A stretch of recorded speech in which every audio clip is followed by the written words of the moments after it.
Alors les lombrics, on les a élevés dans des caisses en plastique ajourées, hein, ça marche très bien. Ils adorent le carton, les épluchures. Donc le résultat, c'est qu'effectivement quand on regarde, on a effectivement une quantité de lombrics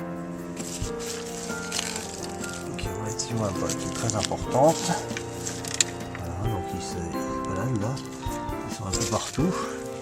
Voilà. Voilà donc la partie lombric, donc ils produisent le compost. Donc on va récupérer un compost qui permettra de régénérer les bacs d'hiver.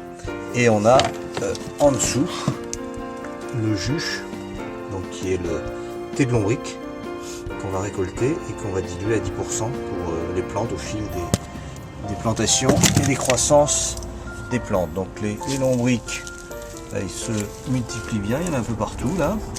Voilà, ok. Quand on creuse, on les retrouve là. Voilà, incroyable. Tous ces lombrics qui se développent là sous le carton avec des déchets. Et on va les alimenter avec un peu de verdure. Ça c'est des, donc, ça c'est des mauvaises herbes qu'on a récoltées. On a mis du carton. Je les adore le carton. On peut mettre le pain, hein, le pain, toutes les épluchures, sauf les oignons, l'ail, le poireau. Mais en dehors de ça, tout le reste peut y aller, du papier, du carton, des herbes, là c'est du mouron, on a ramassé dans le jardin, hein, en désherbant. Donc un mélange à base de végétal, de produits un peu carbonés comme le carton, le papier. Et puis toutes les épluchures de légumes, le pain rassis. Donc l'idéal c'est de faire tremper un peu tout ça avant de le mettre.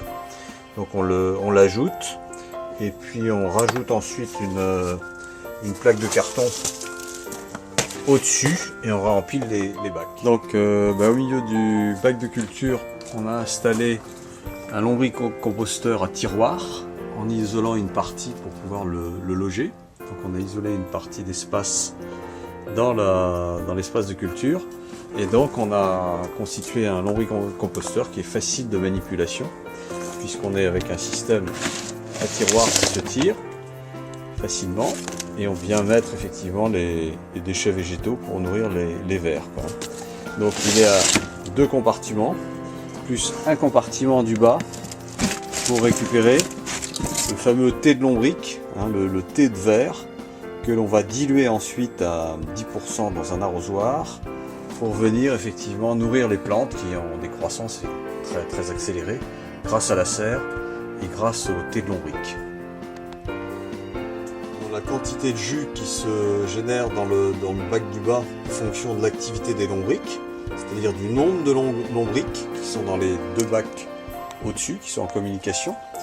Et donc ça permet de voir s'ils se reproduisent rapidement, s'ils sont suffisamment bien nourris, puisqu'en fait la quantité est tout à fait en rapport avec la population de lombrics des 2 bacs du dessus.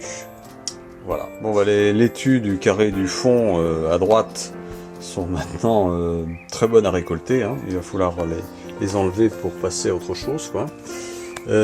Derrière, on a nos différentes cultures qui s'étagent, hein. Donc l'espace enfant avec la fin des cultures de radis, et on a commencé à repiquer des salades, hein, des batavias et puis des frisées.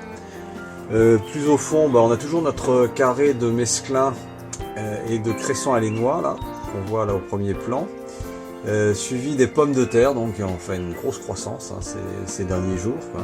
Donc on est le 26 avril, elles ont été plantées il y a 6 semaines, elles vont bientôt être en floraison et on aura des pommes de terre primes d'ici 3 semaines à 1 mois.